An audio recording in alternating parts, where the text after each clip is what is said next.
வணக்கம் நேயர்களே, ஒரு செய்தி பல குணங்கள் நிகழ்ச்சிக்கு உங்களை அன்போடு வரவேற்கின்றோம்.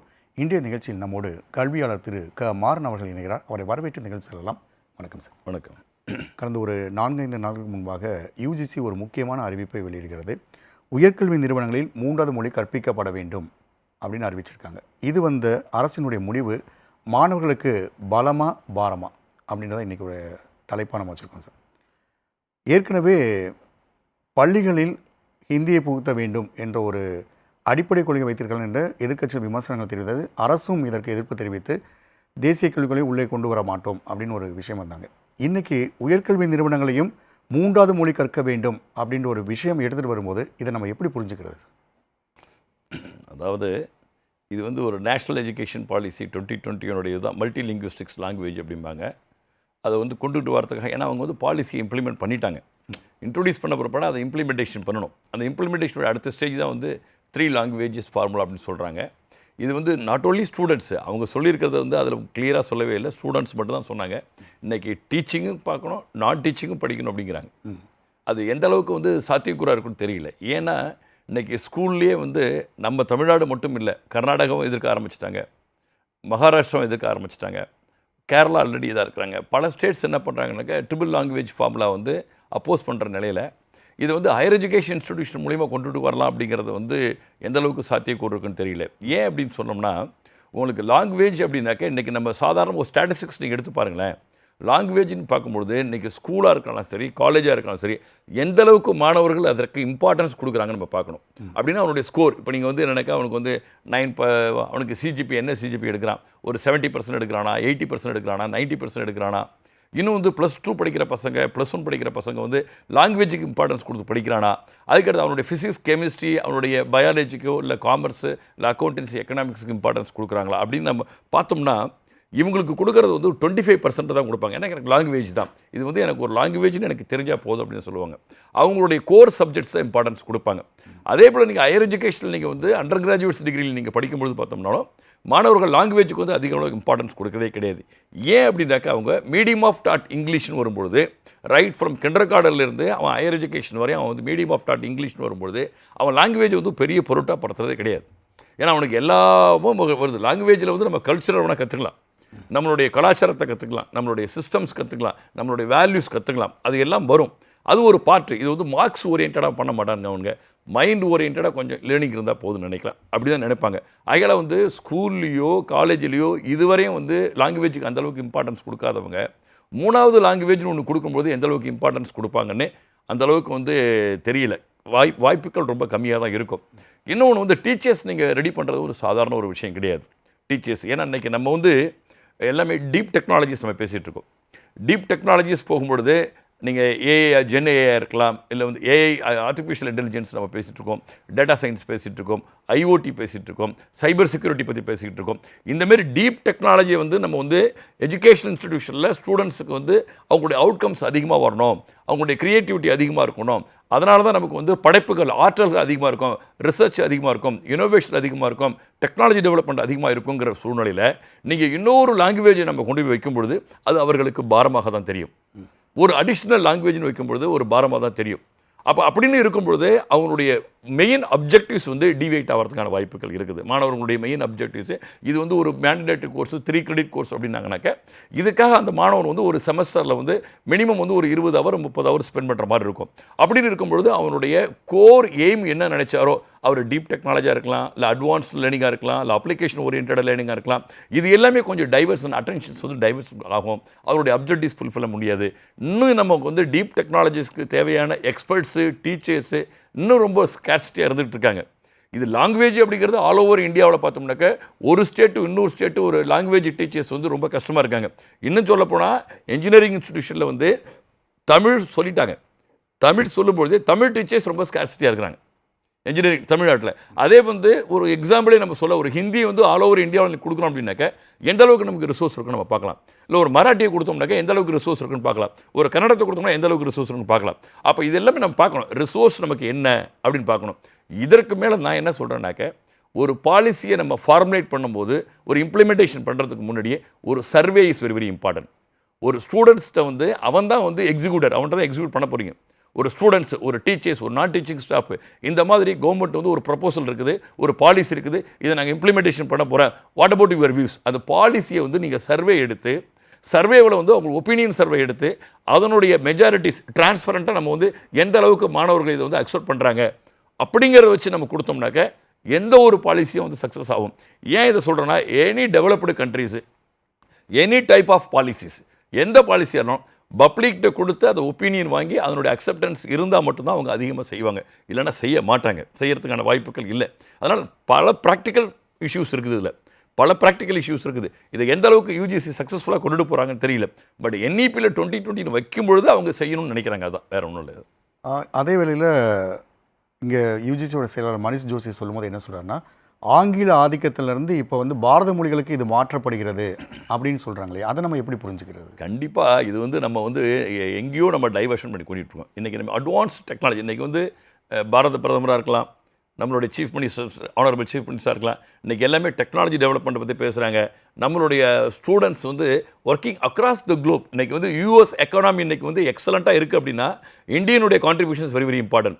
இந்தியனுடைய கான்ட்ரிபியூஷன்ஸ் நம்மளுடைய ரீஜனல் லாங்குவேஜ் கிடையாது. நம்மளுடைய இன்டர்நேஷ்னல் லாங்குவேஜ் எல்லாமே இங்கிலீஷ் மீடியத்தில் படித்து, இங்கிலீஷில் படித்து அங்கே போனால் தான் முடியும். நீங்கள் அப்போ நீங்கள் ஒரு இன்டர்நேஷ்னல் எம்ப்ளாய்மெண்ட் வேணும், ஒரு மல்டிநேஷ்னல் கம்பெனி நீங்கள் என்கரேஜ் பண்ணுறீங்க, நீங்கள் லோக்கல் லாங்குவேஜ் கொடுக்கும்போது அந்த MNCs உங்களை எவ்வளோ பேர் எடுப்பாங்கன்னு பார்க்கணும். ஏன்னா அங்கே communicative skills very very importance. ஆகையால் வந்து உங்களுக்கு international language medium of thought very very importance. நமக்கு இப்பயே எம்ப்ளாய்மெண்ட் ஆப்பர்ச்சுனிட்டிஸ் இல்லை அப்படிங்கிறான். நீங்கள் இந்த மாதிரி வந்து நம்ம டைவர்ட் பண்ணும் பொழுது இன்னும் எம்ப்ளாய்மெண்ட் ஆப்பர்ச்சுனிட்டிஸ் இன்னும் கம்மியாகும். அதனால் வந்து நம்ம வந்து language is very very importance. எனக்கு மதர் டங் எனக்கு தமிழ் அப்படின்னா தமிழ் மேலே பற்று இருக்கும்போது தமிழை பற்றி நான் புரிஞ்சுக்கணும். மராட்டியர்களுக்கு வந்து மராட்டி முக்கியம்னா மராட்டி மிக முக்கியமான விஷயங்கள், கன்னடர்களுக்கு வந்து கன்னடம் மிக முக்கியமான விஷயங்களை ஒழிஞ்சு அதுக்கு மேலே ஒரு காமன் லாங்குவேஜ், இன்டர்நேஷ்னல் லாங்குவேஜ் அப்படி இங்கிலீஷ் அப்படிங்கும்போது அது இம்பார்ட்டன்ஸ், வெரி இம்பார்ட்டன்ஸ். இப்போ இன்ஜினியரிங் காலேஜஸ்லாம் வந்து பார்த்தீங்கன்னா சார், இன்றைக்கி ஜெர்மன் படிக்கணும், ஜப்பான் படிக்கணும்னு சொல்லிட்டு எடுத்துகிட்டு போயிட்டு இருக்காங்க இல்லையா? ஸோ அப்படி போய்கிட்டு இருக்க இந்த சூழலில் ஆங்கில ஆதிக்கத்தை குறைப்பேன் அப்படின்னு சொல்கிறத நம்ம இன்றைக்கு மாணவர்கள் இதை எப்படி புரிஞ்சுக்குவாங்க? கண்டிப்பாக இதை வந்து ஏற்றுக்க மாட்டாங்க.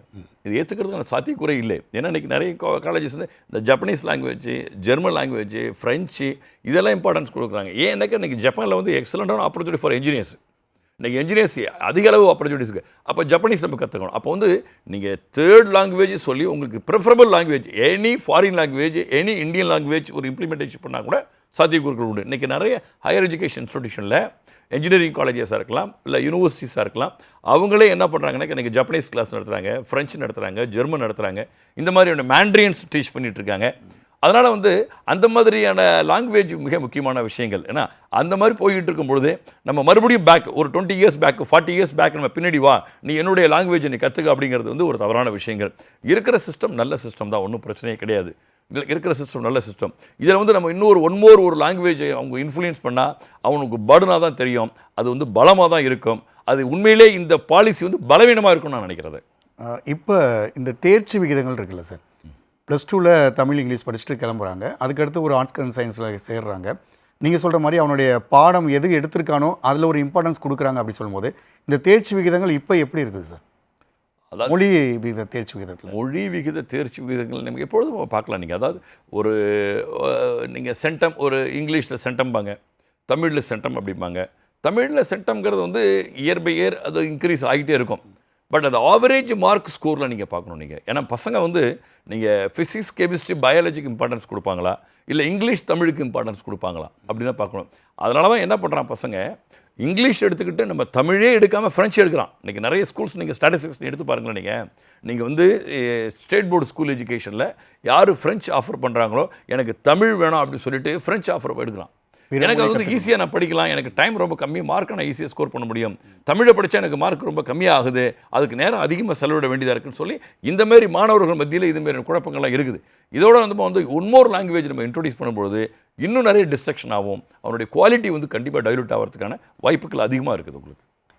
இன்றைக்கு நம்ம வந்து அறிவியல்களை புதிட்டு வரோம், பல மாணவர்கள் வந்து என்னென்ன கற்றுக்கணுன்றதும் நீங்கள் சொல்கிற மாதிரி நம்ம வந்துட்டுருக்கோம்.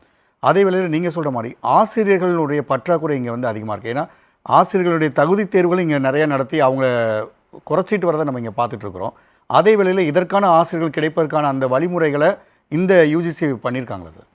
இல்லை, எதுவுமே கிடையாது. அவங்க உடனே ஒரு யூஜிசி சேர்மன் வந்து ஒரு அறிக்கையை வெளியிடுறாரு. அது அறிக்கை வெளியிடுறதுக்கு முன்னாடி வந்து அதுதான் நான் என்ன சொல்கிறேன், அறிக்கை வெளியிடுறதுக்கு முன்னாடி நான் எஜுகேஷனலிஸ்ட்டில் நான் பேசுகிறேன், எனக்கு எந்த ஆங்கிளில் நான் பேசவே இல்லை.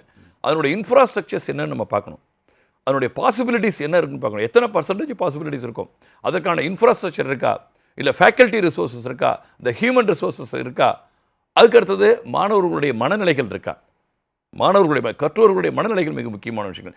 இந்த ஃபேக்டர்ஸ் எல்லாமே அனலைஸ் பண்ணிவிட்டு அதுக்கு அடுத்தது அவங்க இன்ட்ரோடியூஸ் பண்ணாங்கன்னா சக்ஸஸ்ஃபுல்லாக பண்ண முடியும். அதுக்கு தான் நான் சொன்னது வந்து சர்வே அப்படின்னு சொன்னேன். You have to collect the data from the respondent, distribute the questionnaire and collect the data, ask them their opinion கேட்டுட்டு அவங்களுடைய பெர்செப்ஷன் என்னன்னு கேட்டுட்டு அதுலேருந்து நம்ம இம்ப்ளிமெண்ட் பண்ணுறது தான் எந்த ஒரு பாலிசி சக்ஸஸ் ஆகும். இல்லைனா அது சக்ஸஸ் ஆகிறதுக்கான வாய்ப்புகள் இல்லை. இது நிறைய கான்ட்ரவர்ஷியல் ஆகிட்டு இருக்கும். இப்போ நீங்கள் டிஸ்கஷன் பேசுகிறது எதுக்காக, இந்த மாதிரி ஒரு அறிக்கை விட்டாங்க, நம்ம டிஸ்கஷன் பேசிகிட்டு இருக்கோம் இல்லைங்களா. இதே நிறைய எக்ஸ்பர்ட்ஸ் என்ன சொல்கிறாங்க, Tamil Nadu always against triple language அப்படிம்பாங்க. அவங்க ஸ்ட்ராங்காக இருக்கிறாங்க அதில் வந்து. இதனால் இது நம்ம என்ன பேசுகிறோம்னாக்கா மாணவர்களுக்கு இது பெரிய பலமாக இருக்கும். ஒரு ஜென்ரல் பாரமாக இருக்கும். பலம்ங்கிறது பாரமாக இருக்கும் அப்படிங்கிறது. ஆகையால் வந்து கண்டிப்பாக வந்து நம்ம வந்து இதை தான் நம்ம சொல்ல முடியும். நம்ம அப்போது யூஜிசி இப்போ உயர்கல்வி நிறுவனங்களில் இந்த 3வது மொழியை கொண்டு வர வேண்டும் அப்படின்ற நோக்கம் என்னவாக இருக்குது? நோக்கம் வந்து அவங்களுடைய NEPயில் வந்து 2020 இம்ப்ளிமெண்ட் பண்ணிட்டாங்க. அது ஒரு பாலிசி. மல்டிலிங்குவிஸ்ட் லாங்குவேஜுங்கிறது பன்மொழித்தன்மையை கொண்டு வந்துட்டாங்க. ஆனால் அதை வந்து 3 லாங்குவேஜுங்கிறத அவங்க ஸ்கூலில் தான் சொன்னாங்க. ஸ்கூலில் தான் சொன்னாங்க. அந்த ஸ்கூல் எஜுகேஷன் பாலிசியில் தான் இருந்துச்சு. இதை வந்து திடீர்னு வந்து ஹையர் எஜுகேஷன் இன்ஸ்டிடியூஷன்லேயே வந்து கொடுக்கணும் அப்படிங்கிறத வந்து அவங்களுடைய பாலிசி எக்ஸ்டெண்ட் பண்ணுறாங்க. அவங்க திடீர்னு வந்து கொடுக்குறாங்க. இது வந்து நாட் ஓன்லி ஃபார் ஸ்டூடெண்ட்ஸு, டீச்சர்ஸுக்கும் நான் டீச்சிங் ஸ்டாஃபு எல்லாரும் படிக்கணும் அப்படின்னு சொல்கிறாங்க. இது எந்த அளவுக்கு சாத்தியக்கூறாக இருக்குன்னு எனக்கு தெரியல. அதான் நிச்சயமாக ஒரு மாணவன் எதை கற்க வேண்டும், அதே போன்று ஒரு இந்தியனுடைய பிரஜை என்னென்ன கற்றுக்கொள்ள வேண்டும் என்பது அவனுடைய தனிப்பட்ட ஒரு முறையிலும் உரிமையாகவே இங்கே பார்க்கப்படுது. அப்படிங்கிற விஷயத்தில் இந்த 3வது மொழிகள் எடுத்துகிட்டு வருவது நீங்கள் சொல்வது போல் அந்த மாணவன் இதற்கு தகுதியாக இருக்கிறானா, ரெடியாக இருக்கிறானா அப்படின்றது தான் ஒரு முக்கியமான விஷயமாக பார்க்கப்படுது. ஸோ இதையெல்லாம் ஆராய்ந்து மீண்டும் ஒரு நல்ல முடிவை நீங்கள் சொன்ன மாதிரி சர்வே எடுத்தோ அல்லது அரசாங்கத்தின் மூலமாகவோ இதற்கு ஒரு நல்ல தீர்வு காண்பார் என்ற ஒரு நம்பிக்கையோடு இருக்கிறோம். ஏனென்றால் மாணவனுடைய படிப்பு என்பது இன்றைய காலகட்டத்தில் அவருடைய வளர்ச்சிக்கு, ஒரு நாட்டினுடைய பொருளாதார வளர்ச்சிக்கு முக்கியமாக இருக்கும் பொழுது அரசாங்கம் இதில் முக்கியமாக கவனம் செலுத்தும் என்று நம்புகிறோம். அரங்கில் உங்கள் கருத்துக்களை பதிவு செய்ய மிக்க நன்றி சார். நன்றி. இல்லை மீண்டும் ஒரு நிகழ்ச்சி சந்திக்கலாம். நன்றி, வணக்கம்.